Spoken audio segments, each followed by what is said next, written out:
एक बार एक गांव में आदमियों ने फैसला किया कि वो शहर जाकर काम करेंगे और खुद को और अपने परिवार को कभी भी परेशानियों का सामना करने नहीं देंगे।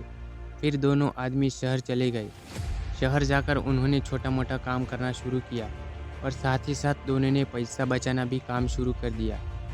कुछ वक्त के बाद दोनों ने अपना अपना व्यापार शुरू किया और अगले 2 सालों में ही दोनों ने व्यापार की खूब अच्छी तरक्की कर ली। अपने व्यापार की तरक्की देखने के बाद पहले आदमी ने सोचा कि अब तो मेरा व्यापार चल पड़ा है, अब तो मुझे किसी बात की फ़िक्र करने की कोई ज़रूरत नहीं होगी। लेकिन जैसा उसने सोचा वैसे कुछ भी नहीं हुआ, बल्कि उसकी सोच ने बिल्कुल विपरीत। बाज़ार में उतार-चढ़ाव की वजह से उसके व्यापार में उस साल उस आदमी का बहुत बड़ा नुकसान हुआ। अब तक जो आदमी आसमान में उड़ रहा था, वो अचानक ज़मीन पर आ गिरा।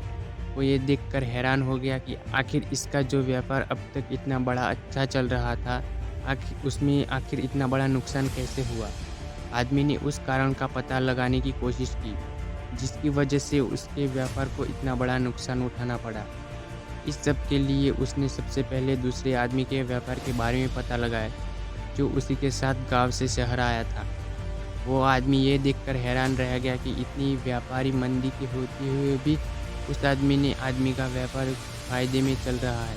उस आदमी ने ये फैसला किया कि वो जल्द ही दूसरे आदमी के पास जाकर इसकी वजह का पता लगाएगा। अगले ही दिन सुबह होते ही वो आदमी दूसरे आदमी के पास गया। दूसरे आदमी ने उस आदमी का स्वागत किया, लेकिन जब दूसरे आदमी ने अपने दोस्त को परेशान देखा तो उसकी वजह पूछी। पहले आदमी ने रोते हुए, भाई इस साल तो बाजार के इस उतार चढ़ाव के कारण मेरे व्यापार में बहुत बड़ी नुकसान हुआ है। तुम बताओ, तुम भी तो इसी व्यापार में हो, तुमने ऐसा क्या किया कि इतने उतार चढ़ाव के बाद भी तुमने इतना फायदे में हो?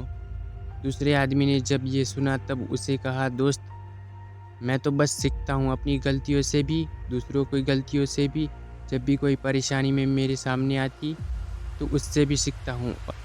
दूसरे व्यापारियों को भी देखता हूँ, उनकी परेशानियों का सामना करते हुए, उससे भी सीखता हूँ। इसलिए जब भी मेरे सामने वैसी ही परेशानी आती, तब मुझे पता होता कि मुझे इसका सामना कैसे करना है। बस ये सीखने की प्रवृत्ति है जो मुझे और मेरे व्यापार को सफल बना रही है। दूसरे आदमी ने ये बात सुनकर इस आदमी को अपनी गलती का एहसास हुआ। उसे समझ आ गया कि वो खुद पर अति आत्मविश्वास करने लगा था और सीखना छोड़ दिया था। फिर उस आदमी ने फैसला किया कि वो कभी सीखने की चाहत को नहीं छोड़ेगा। कुछ वक्त बाद उस आदमी ने व्यापार में मुनाफा होने लगा और वो तरक्की की सीढ़ियाँ चढ़ने लगा।